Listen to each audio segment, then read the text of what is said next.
Sebanyak 68 dari 170 kotak surat suara di 4 desa di Kecamatan Parado, Kabupaten Bima, Nusa Tenggara Barat dibakar massa.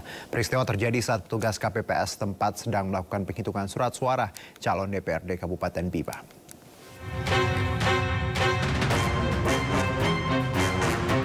Inilah video amatir yang diabadikan oleh warga Kecamatan Parado usai massa menyerang sejumlah TPS dan membakar kotak surat suara.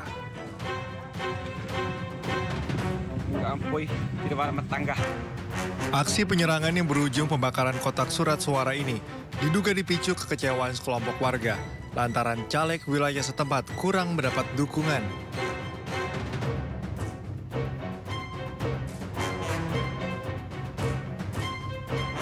Berdasarkan data Komisi Pemilihan Umum Daerah atau KPUD Kabupaten Bima, dari jumlah 170 kotak surat suara logistik pemilu yang tersebar di 5 desa di Kecamatan Parado, sebanyak 68 kotak surat suara di 4 desa ludes dibakar. Sementara 102 kotak suara yang kini berhasil dievakuasi ke kantor KPUD, sebagian besar surat suara dalam kondisi tak utuh. Aksi pembakaran oleh sekelompok massa ini terjadi di saat petugas KPPS sedang melakukan penghitungan surat suara caleg DPRD Kabupaten Bima. Masa kemarin ada 68 kotak dari 15 TPS yang tersebar di 4 desa, mulai dari desa Parado Wame, Parado Rato, kemudian desa Kanca dan desa Lere. Hanya desa Kuta yang masih utuh untuk logistiknya, tidak sempat bergeser ke sana masa yang melakukan.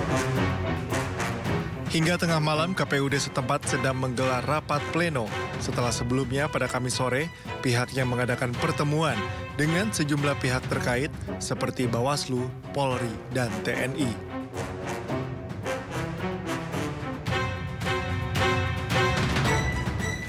Dugaan kecurangan saat pencoblosan terjadi di sejumlah daerah. Di Garut ditemukan surat suara telah tercoblos. Sementara di Halmahera, Maluku, saksi kedapatan mencoblos puluhan lembar sisa surat suara. Iya nomor 3 dicoblos di pusatna sanes ke KPS. Dalam rekaman video amatir, sejumlah surat suara di TPS 17 Kampung Rancakalong, Desa Simpang Sari, Kecamatan Cisurupan, Kabupaten Garut yang baru saja dibuka dari kotak suara ditemukan telah tercoblos. Total terdapat 24 lembar surat suara yang telah tercoblos, seluruhnya untuk surat suara pemilihan presiden. Menanggapi temuan surat suara telah tercoblos, Bawaslu Garut akan meminta keterangan anggota KPPS dan pengawas di lapangan. Sebanyak kurang lebih 24 surat suara yang sudah dilakukan pencoblosan.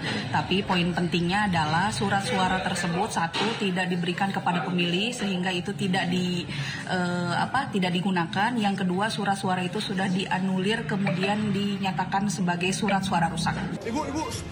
Petugas pengaman TPS memergoki seorang saksi di TPS 2 Desa Akelamo, Cinga-Cinga, Kecamatan Jailolo Selatan, Kabupaten Halmahera Barat, yang mencoblos 15 lembar surat suara sisa. Dari penyelidikan ternyata terdapat kasus yang sama di 2 TPS lainnya. Total surat suara sisa yang dicoblos berjumlah 45 lembar. Diduga pencoblosan yang dilakukan saksi ini telah direncanakan dan melibatkan oknum petugas KPPS. Temuan ini telah dilaporkan ke pihak Bawaslu setempat. Informasi yang diterima itu bahwa tercoblos 3 orang dan masing-masing TPS 19. Munir Abdul Haris, caleg PKB Provinsi Lampung ini emosi karena perolehan suaranya dipindahkan semuanya ke caleg lainnya. Dugaan kecurangan tersebut ditemukan di TPS 19, Kampung Sendang Asih, Kecamatan Sendang Agung, Lampung Tengah. Dalam laporan C1, Munir ditulis tidak mendapatkan suara alias 0, padahal dari hasil penghitungan ia mendapatkan 39 suara. Hal serupa juga ia temukan di TPS 04 Kampung Sendang Multo. Perolehan suaranya dilaporkan 0, padahal ia mendapat 75 suara. Dalam C1 plano saya mendapatkan 73 suara, tapi di C1 rekap itu suara saya 0, pindah ke nomor urut 2. Ini sudah ada 2 TPS di Kecamatan Sendang Agung yang ada pergeseran suara saya. Munir menduga kecurangan ini sengaja dilakukan. Dirinya meminta tindak kecurangan ini ditindaklanjuti. Tim kontributor iNews melaporkan. Tak terima istrinya hanya mendapat 3 suara, suami serang caleg mengamuk dengan membawa beberapa orang akibat penyerangan ketua RT luka di kepala dan ketua KPPS di Jambi patah tangan.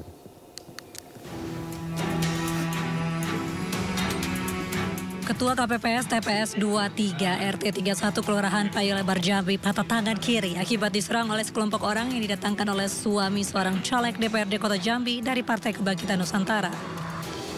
Penyerangan oleh suami caleg untuk DPRD Kota Jambi ini terjadi saat petugas TPS 23 sedang melakukan proses penghitungan suara. Peristiwa ini sempat menghambat penghitungan suara di TPS. Pelaku yang merupakan suami caleg tidak terima istrinya hanya mendapat 3 suara. Akhirnya itu suaranya tidak ada itu. Dari partai mana dia, Pak? PKI. Tidak terima suaranya tidak ada di situ. Pak, yang mukul itu caleg, keluarganya atau timnya atau gimana, siapa? Calegnya. Bukan calegnya. Suami caleg. Selain penyerangan terhadap ketua KPPS, suami caleg juga menyerang ketua RT 31 yang luka robek di kepala hingga harus dibawa ke rumah sakit. Saat ini korban penyerangan telah membuat laporan ke polisi. Dari Jambi, Andrianus Susandra, iNews melaporkan. Ya, sakit hati istrinya yang sedang hamil tak didahulukan saat mencoblos seorang ketua KPPS dianiaya oleh seorang linmas saat penghitungan surat suara di TPS di Kota Palembang, Sumatera Selatan. Proses penghitungan surat suara di TPS 27 Jalan Lebak Malang, Kota Palembang mendadak terhenti karena terjadi keributan antara ketua KPPS dan linmas yang bertugas. Linmas Rio Verlanda menganiaya ketua KPPS dengan senjata tajam hingga luka parah di bagian kepala. Ironis penganiayaan dipicu karena pelaku sakit hati istrinya yang sedang hamil tidak didahulukan saat mencoblos. Kejadian ini sudah dilapor ke Bu? Sudah, dia langsung melapor ke Sekta. Enggak, masih 15 jahitan. 15 jahitan, di rumah sakit mana? Di rumah sakit Akagani. Ya, kematian anggota KPPS kembali bertambah di Jakarta. 2 petugas KPPS meninggal dunia diduga akibat kelelahan. Beban kerja KPPS dinilai terlalu berat, rata-rata 18 jam sehari. Tangis histeris Alia kembali pecah berhadapan dengan kenyataan pahit. Putra ketiganya Ahmad Zulfi, anggota KPPS Kelurahan Kebon Kacang, Tanah Abang, Jakarta Pusat, tewas mengenaskan. Kamis dini hari, pemuda 24 tahun ini bersama rekannya mengantar logistik pemilu dari TPS 66 Kebon Kacang menuju tempat penyimpanan di Gor Bendungan Hilir. Saat di perjalanan, sepeda motor yang mereka kendarai menabrak sebuah tiang hingga keduanya terpental ke jalan. Meski sempat dilarikan ke rumah sakit, namun nyawa korban tak tertolong, sementara rekan korban mengalami patah tulang lengan masih dirawat intensif. Diduga kecelakaan tunggal terjadi karena keduanya dalam kondisi kelelahan dan mengantuk. Itu lamanya karena dari proses saksi-saksinya ini. Saksinya terlalu banyak, kayak saya minta salinan C1 plano, saya minta salinan C1 DPR, DPD, DPR RI, Presiden. Sementara Ios Rusli, ketua KPPS TPS 70 Rawa Binangun 8 Rawa Badak Koja, Jakarta Utara meninggal dunia saat menjalankan tugas di hari pemungutan suara. Almarhum yang sedang menjalankan tugasnya kembali ke rumah minta dibelikan obat, namun belum sempat dibelikan obat, korban kejang-kejang dan meninggal dunia. Korban meninggal diduga kelelahan. Komisi Pemilihan Umum mengaku hingga kini masih mendata jumlah keseluruhan anggota KPPS yang meninggal dunia selama pelaksanaan pemilu 2024. Sementara beban kerja KPPS dinilai terlalu berat lantaran rata-rata bekerja 18 jam sehari sejak pemungutan hingga penghitungan suara. KPPS bekerja 18 jam sehari. Itulah kenapa KPU mengusulkan metode 2 panel penghitungan suara di TPS yang pelaksanaannya antara panel A dan panel B dilakukan secara simultan. Tapi ditolak mentok di parlemen waktu itu.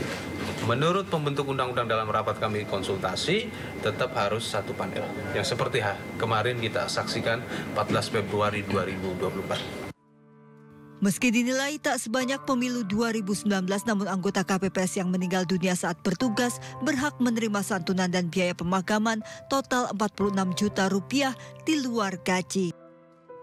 Dari Jakarta, tim kontributor iNews melaporkan.